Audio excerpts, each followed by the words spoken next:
A son once sent me a message that felt heavier than any cargo ship I ever launched.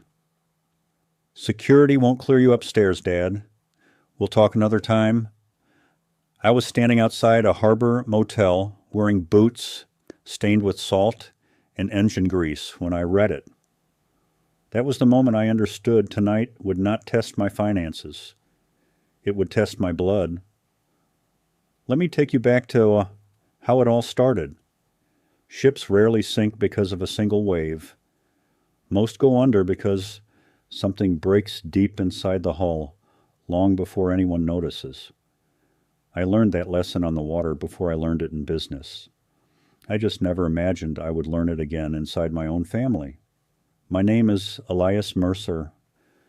I am 68 years old, and for most of my life, I built Mercer Shipping one dock, one contract, and one sleepless year at a time.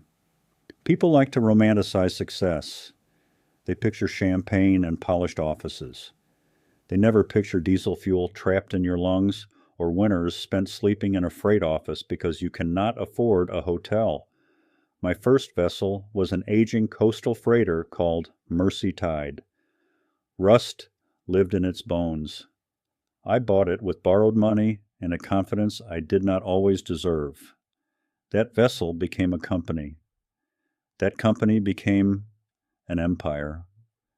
By the time my hair turned gray, Mercer Shipping controlled ports, freight routes, and logistics contracts across 3 continents. But the thing I was proudest of was never the company. It was my children. At least, that is what I used to tell myself, Daniel, Monica, and Ryan. Daniel was my oldest, sharp suit, sharp opinions. He worked inside Mercer Shipping and carried himself like a man already rehearsing for the chairman's office. Monica lived in a world of charity galas and foundation dinners where reputation moved faster than truth. Ryan, my youngest, drifted through life on charm and family money. He was not cruel by nature, just comfortable, too comfortable. I gave them security because I never had it myself. Maybe that was my mistake. Family dinners used to mean something. Then they became scheduled events managed through assistants. A few years ago, I noticed something that sat badly with me. If I called to talk, conversations ended quickly. If I called about business, everybody suddenly had time. Daniel returned birthday wishes through his secretary more than once. Monica invited me to events where photographers waited, but rarely visited when no cameras were involved. Ryan contacted me most often around trust distributions or investment approvals. None of it felt dramatic, just small fractures. And small fractures are dangerous because people ignore them until they become structural. One Sunday, I invited everyone to the penthouse. The dining room overlooked the harbor where our ships moved like shadows across the water. I cooked myself. That surprised them. Daniel arrived 40 minutes late with a phone against his ear. Monica spent half the meal reviewing seating arrangements for a donor banquet. Ryan barely looked up from sports odds. I asked Daniel how he was sleeping. He glanced at his watch. Fine, Dad. But if this is about next quarter projections, I sent you the reports. It's not about reports. He smiled politely. Then what are we solving? That word stayed with me. Solving. As if fatherhood had become a management problem. Monica eventually stood to take photographs near the windows. People love family content, she said. I noticed she posted those photographs that evening. The caption said, "Grateful for legacy." She left before dessert. Ryan asked if I had reviewed his request for expanded trust access. I looked around that expensive room and realized I felt lonelier there than I ever had inside a dock warehouse. That was when the suspicion started. Not anger, suspicion.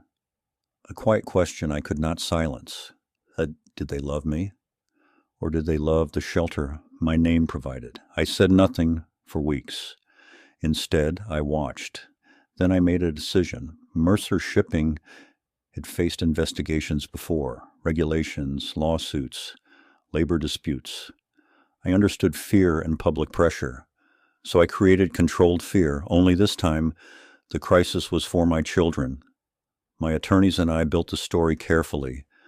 Federal scrutiny, potential financial exposure, possible control issues involving maritime contracts. Nothing illegal, nothing reckless, just enough smoke to test what people protected. When they believed fire was coming, I invited the children separately. Daniel arrived first.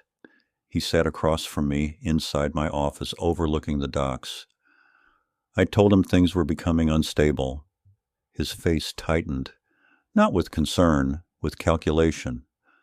How unstable? He asked. Serious enough that control questions may emerge. He leaned forward. What does this do to succession planning? I waited. That was his first question. Not are you all right? Not what do you need? Succession, I answered calmly. The board may react, Daniel rubbed his jaw. If investors smell weakness, I need to manage positioning. Positioning. I nodded and let him leave. Monica came the next morning. I explained the same situation. She covered her mouth. For one brief second, I thought I had judged her unfairly. Then she said, The Heritage Gala is in 6 weeks. If media links the family name to federal scrutiny, donors will panic. I watched her straighten her bracelet. You understand that, don't you? I understood perfectly. Ryan arrived last. He listened quietly. Then he asked, Trust payments are protected, right? I looked at him. You heard everything I said? Yeah, but I'm asking practically.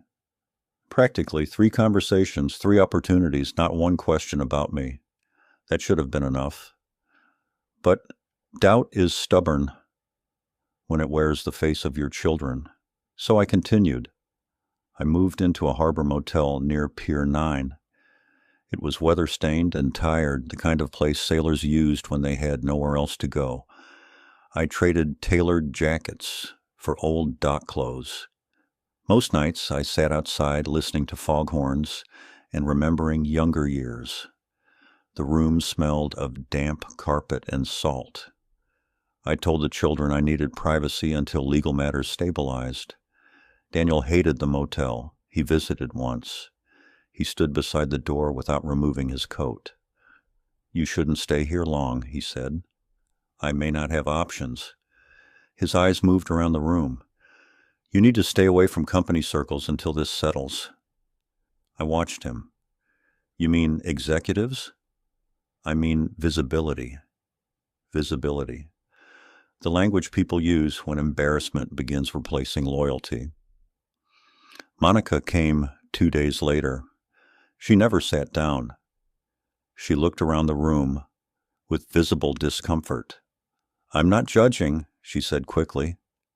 That sentence usually means judgment is already happening. I just think disappearing for a while might help. Disappearing? Until this passes. You don't want photographs from a place like this. A place like this. I asked about the gala. She hesitated. Honestly, maybe skip it this year.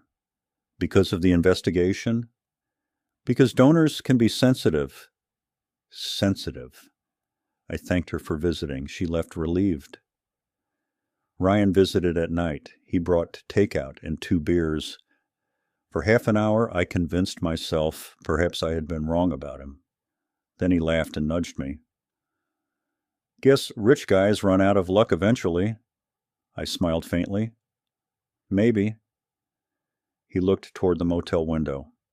The old captain finally hit rough water. He said it like a joke.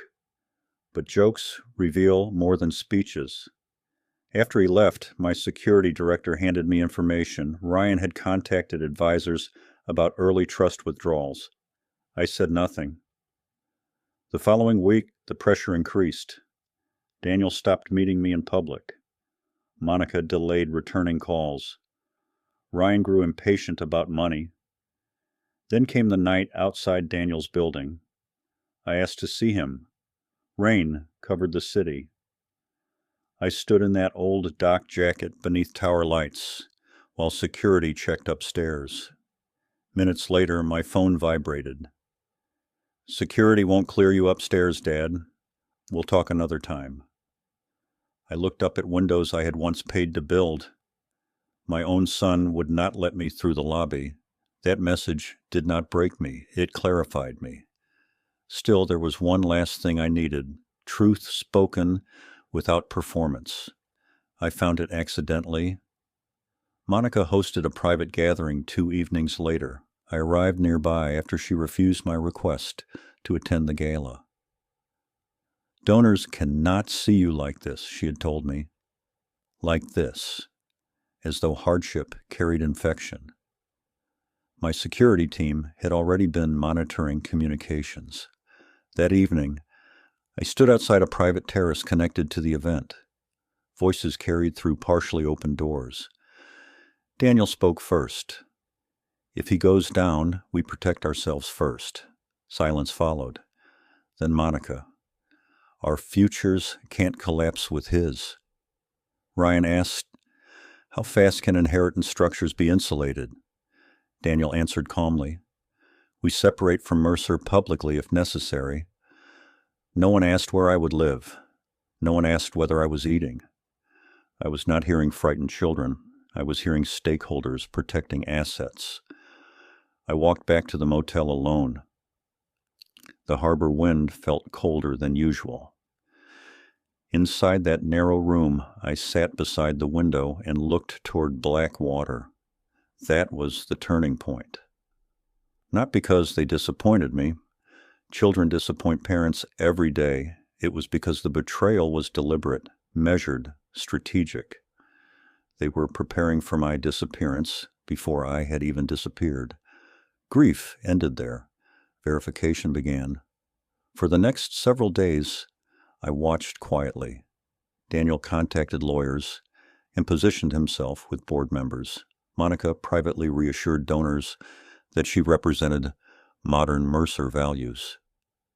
Ryan pushed harder for access and mocked me openly to friends as captain of a sinking ship.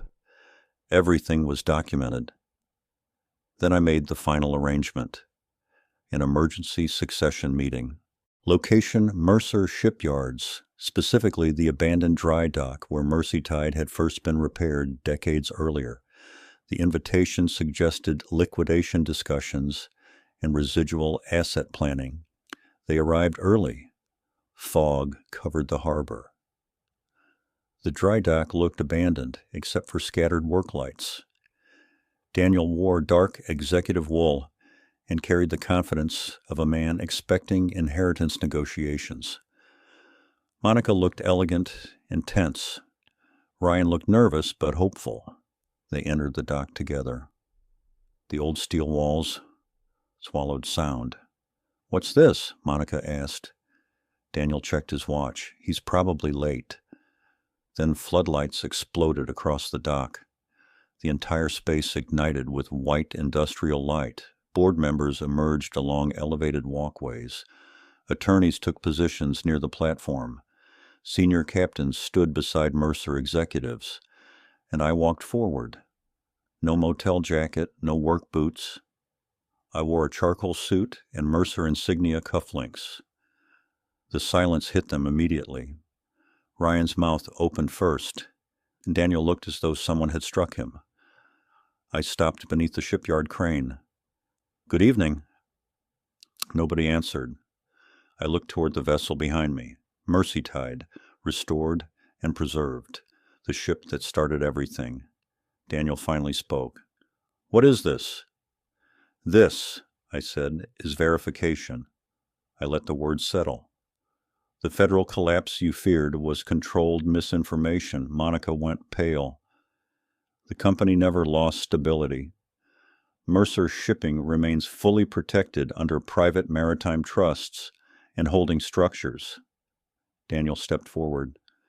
You lied to us? No, I said calmly.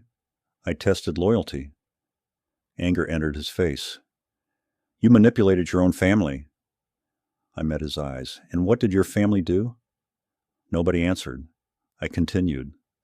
Every conversation, legal maneuver, and financial attempt made during this period was documented. Ryan looked toward the attorneys. You recorded us? I listened when you believed I no longer mattered. Monica folded her arms. This is humiliating. I nodded once. Yes, it is. Then I turned toward the board. Daniel Mercer. His shoulders stiffened. You positioned yourself publicly against Mercer Shipping while privately seeking succession advantage, effective immediately. Your executive authority and succession status are terminated. His face lost color. You can't do that. I already have. He looked toward the board. No one moved. I turned to Monica. You asked me to hide because I embarrassed your donors. Her jaw tightened. The Mercer Foundation will continue. Under new leadership, your authority and funding privileges are suspended. That foundation exists because of me. No, I said quietly. It exists because of Mercer Shipping. Her eyes hardened. Then I faced Ryan. He looked younger suddenly, smaller. I bought out the trust structures you tried accessing. He swallowed. So what happens now? Tomorrow morning, Pier 9, 5 a.m. He stared. For what? Dock labor. His face shifted between disbelief and anger. You're serious? For the first time in years. Nobody spoke. The dock remained silent except for distant water. Then I said the only thing left worth saying. You treated inheritance like ownership. I looked at all three of them. But legacy is not transferred through blood alone.